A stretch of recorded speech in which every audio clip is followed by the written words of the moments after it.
तुम अपना सामान उठाओ और 1 घंटे के अंदर ऑफिस छोड़ के चले जाओ। नोआ, सर प्लीज मुझे इतनी छोटी सी गलती के लिए इतनी बड़ी सजा मत दो। मैंने यहाँ तक पहुँचने के लिए काफी मेहनत की है। मैट, क्या ये इतनी छोटी सी गलती है नोआ? मैं फेसबुक का एज ए वाइस प्रेसिडेंट होने के नाते तुम्हें बोलता हूँ, तुम इस कंपनी के लिए एक मुसीबत हो। तुम हमारे लिए एक बोझ की तरह हो। You are fired. ये बात साल 2006 की है, जब फेसबुक यूएसए में सुपर हिट हो चुका था।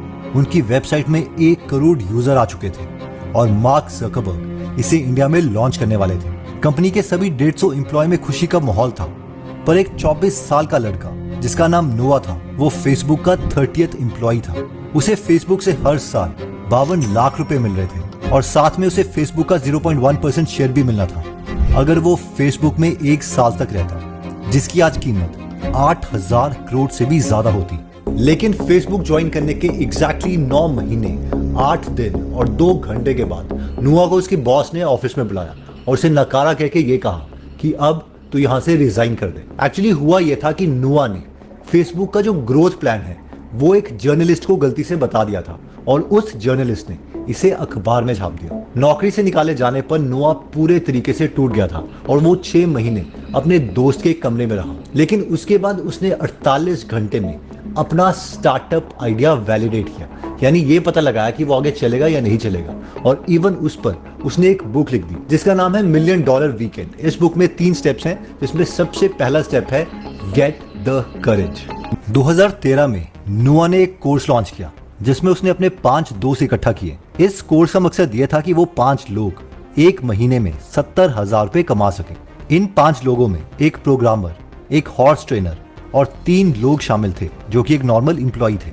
इन सब में वो कैपेबिलिटी थी जिससे वो खुद का एक बिजनेस स्टार्ट कर सकते थे। और आप गेस करो कि 2 हफ्ते के बाद इनमें से कितने लोगों ने कितने पैसे कमाए होंगे? इन सब ने 0 रुपीस कमाए। और इसका रीजन क्या था? सिर्फ एक, फियर ऑफ आस्किंग। यानी ये 5 लोग किसी से भी कोई भी हेल्प मांगने से बहुत डरे थे। शुरू में तो नोआ को ये समझ नहीं आया कि ये सब डरे क्यों, लेकिन बाद में उसे खुद की बचपन की एक स्टोरी याद आई। नोआ की फैमिली इजराइल से थी जो कि अमेरिका आकर शिफ्ट हुई थी। एक दिन नोआ अपने फादर के साथ एक शॉप में गया जहां उसके फादर एक जेरोक्स की मशीन बेच रहे थे। उसके फादर को इंग्लिश ऑब्वियसली अच्छे ढंग से नहीं आती थी, फिर भी वो दुकानों में जाते और जेरोक्स मशीन बेचने की कोशिश करते। वो जितनी भी दुकानों में जाते, सब दुकानदार बस उन्हें एक ही चीज बोलते, अरे भाई नई चाहिए तुम्हारी जेरोक्स मशीन। पर एक दिन ऐसा हुआ कि नोआ के फादर ने 2 फोटोस्टैट मशीन एक साथ सेल कर दी। नोआ के फादर नोआ को एक छोटे से रेस्टोरेंट में लेके गए और खुश होते हुए बोले, आज हम पिज्जा पार्टी करेंगे और इस अचीवमेंट को सेलिब्रेट करेंगे। पर नोआ खुश नहीं था, जिस पर उनके फादर ने पूछा, नोआ तुम इतने उदास क्यों हो? आज तो मैंने 2 कॉपियर मशीन बेची है, तुम्हें तो खुश होना चाहिए। नोआ, पापा आपका दिल नहीं करता जॉब क्विट करने का, जहां आपको इतने लोग रिजेक्ट कर देते हैं। कई बार तो कोई आपसे ठीक से बात तक नहीं करता। फादर, नोआ रिजेक्शन तो वर्क का एक पार्ट है, तुम्हें रिजेक्शन से प्यार होना चाहिए। मुझे देखो, मैंने इस महीने ये सोचा है कि मुझे कम से कम 100 रिजेक्शंस लेनी है। अब क्योंकि मुझे पता है कि मुझे 100 लोग रिजेक्ट करेंगे, इसलिए मैं कभी दुखी होता ही नहीं और अपनी रिजेक्शन से सीख लेके आगे बढ़ता रहता हूँ। और इवन मिलियनेयर बनने के बाद भी नोआ इस कॉन्सेप्ट को कभी नहीं भूले। वो अभी भी अपनी रिजेक्शन वाली मसल बिल्ड करने के लिए लोगों के पास जाते हैं और उनसे $1 मांगते हैं। कई लोग तो उन्हें मिडिल फिंगर तक दिखा देते हैं, लेकिन फिर भी नोआ हंसते हैं और फाइनली एक लेडी से $1 ले ही लेते हैं।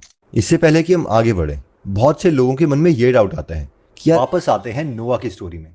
इसके बाद नेक्स्ट स्टेप आता है बिल्ड द प्रोडक्ट। नोआ कहते हैं कि वो कभी स्पोर्ट्स नहीं देखते, उनको गैम्बलिंग करना बिल्कुल भी पसंद नहीं, लेकिन एक बार उन्होंने एक ट्रेंड पता किया। उन्होंने देखा कि अमेरिका में जो फैंटेसी स्पोर्ट्स है वो बहुत ज्यादा वायरल हो रही थी, जैसे कि आजकल ड्रीम 11 वाली एप्लीकेशन। तो उन्होंने फटाफट एक टीम इकट्ठी करी और बेट आर्केड नाम की एक ऐप बना डाली। और उन्होंने सोचा था कि फेसबुक में उनकी काफी ज्यादा फॉलोइंग है, तो आसानी से उन लोगों को इस ऐप में ले आएंगे और बहुत ज्यादा पैसे कमा लेंगे। 6 महीने तक उनकी प्रोग्रामर्स की टीम इस ऐप पर काम करती रही और उन्होंने करीबन 1 करोड़ रुपए उसमें खर्च कर दिए और साथ में 10 लाख रुपए लॉयर की फीस में खर्च करे, जिसने ये प्रूव किया कि गैम्बलिंग ऐप इलीगल नहीं है। ये एप्लीकेशन देखने में बहुत ही खूबसूरत थी, अमेजिंग ग्राफिक्स थे और बहुत अच्छे ढंग से काम करती थी। और गेस कीजिए कि इससे नोआ ने कितने पैसे कमाए होंगे? अगेन 0। इस इंसिडेंट के बाद नोआ ने बहुत इंट्रोस्पेक्शन करी और उनको एक चीज तो क्लियर हो गई थी कि अगली बार कुछ भी फुल फ्लेज बनाने से पहले वो अपने आइडिया को वैलिडेट करेंगे। और इसके लिए उन्होंने 3 स्टेप प्रोसेस दिया जिसको यूज करके हम 48 घंटे में अपने आइडिया को वैलिडेट कर सकते हैं, जिसमें स्टेप 1 आता है फाइंडिंग $1 मिलियन आइडिया। एक रात नोआ को एक कंपनी के बारे में पता चला जिसका नाम था मैक हीस्ट, जो कि काफी सारे मैक के सॉफ्टवेयर्स को एक साथ बंडल करके उन्हें सस्ते प्राइस में लोगों को बेचा करती थी। इससे जो भी लोग एप्पल के प्रोडक्ट यूज करते हैं उन्हें बहुत ही सस्ते प्राइस में बहुत सारे सॉफ्टवेयर्स एक साथ मिल जाते हैं। ಅರೆ ಏನಾಯ್ತು? ನಾನು ಸಾಫ್ಟ್ವೇರ್ ಜಾಬ್ ಕ್ರ್ಯಾಕ್ ಮಾಡಬೇಕಿತ್ತು ಯಾರು और जो इन सारे सॉफ्टवेयर के मालिक हैं उन्हें बहुत ही सस्ते में अपना पहला कस्टमर मिल जाता था। जब भी मैक ईस्ट काफी सारे सॉफ्टवेयर को एक साथ बंडल करके उन्हें मार्केट में बेचता था तो कस्टमर की लाइन लग जाती थी। और इसका सबसे बड़ा रीजन ये था कि खुद कंपनीज जिनके ये सॉफ्टवेयर थे वो इस सॉफ्टवेयर के बंडल को प्रमोट करते थे। ये आइडिया जानने के बाद नोआ ने सोचा कि क्यों ना मैं ये एग्जैक्टली सेम कॉन्सेप्ट किसी और फील्ड में यूज करूँ। नोआ रेडिट में बहुत एक्टिव थे और वहां पर उन्होंने देखा कि एक लोगों की कम्युनिटी है जो कि बहुत ज्यादा इमेजेस शेयर करती थी। उस टाइम क्या होता था कि रेडिट में ये मैक्सिमम लोग अपनी मीम की इमेजेस इमेजर नाम की वेबसाइट में डाल के रखते थे और उन्हें रेडिट में शेयर करते थे। वैसे तो इमेजर एक फ्री वेबसाइट थी, लेकिन ज्यादा इमेजेस होस्ट करने के लिए ये एक सब्सक्रिप्शन प्लान भी ऑफर करता था। इस पर नोआ को एक आइडिया आया कि क्या रेडिट वाले लोग इमेजर की सब्सक्रिप्शन बहुत ही ज्यादा डिस्काउंट में लेना पसंद करेंगे कि नहीं। नोआ ने ये आइडिया अपने मेंटर डाओ के साथ शेयर किया जिन्होंने गुड RX नाम की कंपनी बनाई थी। इस पर उनके मेंटर ने कहा ये बहुत ही बकवास आइडिया है, मेरे हिसाब से ये नहीं चलेगा। लेकिन नोआ ने डिसाइड किया कि अपने मेंटर के इस कमेंट के बावजूद वो इस आइडिया को टेस्ट करना चाहते हैं बहुत ही कम पैसे खर्च के। और इस सिचुएशन में नोआ ने अपनी रिजेक्शन मसल को यूज किया, यानी उन्होंने सोचा कि क्यों ना वो इमेजर के फाउंडर से बात करें। अगर उन्होंने ये कॉल रिजेक्ट कर भी दी तो भी क्या होगा, तो भी उनकी लाइफ में कौन सा फर्क पड़ने वाला है। और इसीलिए नोआ ने इमेजर के फाउंडर एलन को मेल किया और उनसे कहा कि वो उनके 200 सब्सक्रिप्शंस लोगों को डिस्काउंट में देना चाहते हैं, जिसके बदले में वो उन्हें पैसे देंगे। इमेजर के फाउंडर एलन ने ये बात बहुत जल्दी एक्सेप्ट कर ली। इसके बाद नोआ ने रेडिट के फाउंडिंग इंजीनियर क्रिस लोए को मेल करी और उनसे कहा कि आपकी वेबसाइट में बहुत से लोग इमेजर सर्विस को यूज करते हैं, मैं चाहता हूँ कि हम रेडिट के यूजर को इमेजर की सब्सक्रिप्शन बहुत ही सस्ते प्राइस में दें, जिसके लिए मुझे आपकी मदद चाहिए, जिसके लिए आपको मेरी वेबसाइट को प्रमोट करना पड़ेगा। 2-3 मेल के बाद क्रिस भी इस आइडिया को लेके एक्साइटेड हो गए। उन्होंने कहा हाँ क्यों नहीं, इमेजर तो हमारे लोग बहुत ज्यादा यूज करते हैं, हम जरूर चाहेंगे कि उनको डिस्काउंट मिले। स्टेप 1 कंप्लीट करने के बाद आता है स्टेप 2, यानी बहुत ही कम पैसे खर्च के अपना बेसिक प्रोडक्ट बनाओ। इसके बाद नोआ ने एक 700 रुपए पर आवर का डेवलपर पाकिस्तान से लिया, उससे 1 पेज की वेबसाइट बनाई, उसमें पेपैल का बटन इंटीग्रेट कर दिया और 4 घंटे के अंदर उनकी एक वेबसाइट रेडी होगी जिसका नाम था appsumo.com। इस वक्त पर नोआ सिर्फ एक चीज जानना चाहते थे कि क्या लोग एक्चुअल में इस एप्लीकेशन के लिए पे करेंगे कि नहीं। इसके बाद आता है स्टेप 3, यानी 48 घंटे के अंदर सिर्फ एक 100 रुपए का नोट कमा के दिखाओ। जैसे ही रेडिट में नोआ की एड चली, कुछ ही मिनट के बाद उनकी पहली सेल आई और उन्होंने अपने पहले 100 रुपए कमाए और 1 घंटे के अंदर अंदर उन्होंने इमेजर वेबसाइट की 200 सब्सक्रिप्शन बेच दी थी, जो कि नोआ का गोल था। किसको पता था कि ये कंपनी जो $50 से शुरू हुई है, ये किसी टाइम पर 500 करोड़ रुपए कमा रही होगी। जब एक बार हमारा आइडिया वैलिडेट हो जाता है, उसके बाद नेक्स्ट स्टेप आता है ग्रो द आइडिया। देखिए एप्सुमो 2010 में $50 से स्टार्ट हुई थी और वो 500 करोड़ का बिजनेस कर रही है। लेकिन सवाल ये आता है कि उन्होंने ये कंपनी ग्रो कैसे करी, और इसका आंसर है सोशल मीडिया की मदद से। इसके लिए भी नोआ ने हर एक प्लेटफॉर्म को टेस्ट किया और सिर्फ एक प्लेटफॉर्म को पकड़ा और वो था यूट्यूब। सबसे पहले उन्होंने इंस्टाग्राम ट्राई किया, जिसमें उन्होंने बहुत सारी पिक्चर्स डाली, रील्स डाली, उनके फॉलोअर्स भी बढ़े। लेकिन उन्होंने बाद में देखा कि कोई भी उनका इंस्टाग्राम फॉलो एक्चुअल में उन्हें पे करने के लिए तैयार नहीं है, इसलिए उन्होंने इंस्टाग्राम में कंटेंट डालना बंद कर दिया। फिर उन्होंने पॉडकास्टिंग स्टार्ट करी। पॉडकास्टिंग में उन्हें एक्चुअल में ग्रोथ मिल भी रही थी, लेकिन उन्होंने नोटिस किया कि जितना टाइम उन्हें पॉडकास्टिंग में स्पेंड करना पड़ता है, उतना टाइम वो कहीं और इन्वेस्ट करके ज्यादा सेल्स ला सकते हैं। इसलिए उन्होंने पॉडकास्टिंग भी बंद कर दी। और इसी तरीके से उन्होंने लिंक्डइन ट्राई किया, ब्लॉगिंग ट्राई करी, ट्विटर ट्राई किया, इवन टिकटॉक ट्राई किया। लेकिन उन्होंने नोटिस किया कि कहीं से भी उनको उतनी सेल्स नहीं आ रही है। और फाइनली ग्रोथ के लिए जो उनके साथ काम किया वो था यूट्यूब। नोआ कहते हैं कि टिकटॉक में 1 मिलियन फॉलोअर होने से बेटर है कि यूट्यूब में 1 लाख लोग उनके फॉलोअर हों। यूट्यूब से काफी ग्रोथ लाने के बाद दूसरी चीज जो उनके साथ काम करी वो थी ईमेल की लिस्ट। नोआ कहते हैं कि वो जितना बिजनेस 10,000 इंस्टाग्राम फॉलोअर से ला सकते हैं, उतना ही बिजनेस वो 1,000 यूट्यूब सब्सक्राइबर से ला सकते हैं, और उतना ही बिजनेस वो सिर्फ 100 ईमेल सब्सक्राइबर से ला सकते हैं। यानी उनके अकॉर्डिंग जो ईमेल सब्सक्राइबर्स हैं वो ज़्यादा वैल्यूएबल हैं किसी भी सोशल मीडिया सब्सक्राइबर से।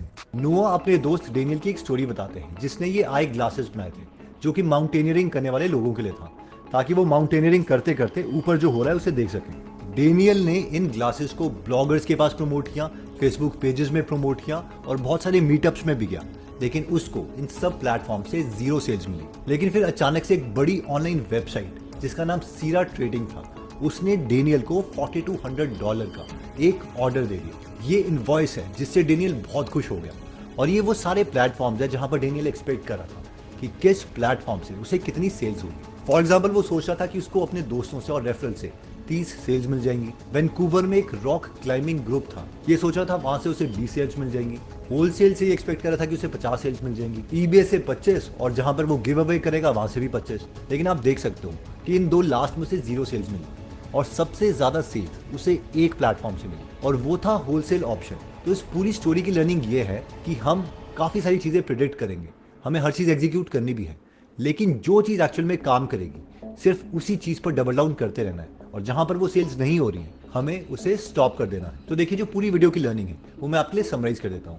मैक्सिमम गलतियां जो मैंने देखा है वो लोग ये करते हैं कि वो अपना आइडिया वैलिडेट नहीं करते, पहले बहुत सारे पैसे लगा देते हैं, जो कि एग्जैक्ट गलती नोआ ने भी करी थी, जिसके कारण उसे 1-1.5 करोड़ का लॉस हो गया। लेकिन बाद में उसने ये चीज नहीं करी इमेजर के केस में। उसने इमेजर से बात करी, उसने रेडिट वाले से बात करी और इन दोनों को मिला के 200 सेल्स कर दी। इसमें 2 ट्रिक्स थी। 1, उसे पता था कि रेडिट वेबसाइट में लोग इमेजर की जो इमेजेस हैं वो यूज कर रहे हैं, और 2, उसने अपनी मसल यूज करी रिजेक्शन वाली और दोनों को मेल कर दिया। दोनों को बोला सिर्फ 200 सेल्स के लिए आप अग्री कर जाओ, यानी बहुत छोटी कमिटमेंट करने के लिए उनको कहा। दोनों अग्री करके 200 सेल्स करी और इसीलिए आज एपसुमो $85 मिलियन का बिजनेस करती है हर साल। तो आई होप आप इस वीडियो से बहुत कुछ सीखे होंगे। अब 48 घंटे का मतलब ये नहीं है कि 48 घंटे में हम बहुत बड़ा स्टार्टअप खोल लेंगे, लेकिन 48 घंटे में हम जो अपना आइडिया है उसे वैलिडेट कर सकते हैं बहुत ही छोटे स्केल में। हो सकता है थोड़ा बहुत टाइम ज़्यादा भी लग जाए, लेकिन ये साइकोलॉजी है कि हमारे पास 52 हफ्ते होते हैं एक साल में, यानी इनडायरेक्टली 52 वीकेंड्स, 52 आइडियाज़ को हम टेस्ट कर सकते हैं। This is the possibility. हो सकता है कि हम सिर्फ 20 आइडियाज़ को टेस्ट करें, लेकिन 20 आइडियाज़ भी बहुत होते हैं क्योंकि हमें लाइफ में सिर्फ एक ही बार जीतना है। अब इससे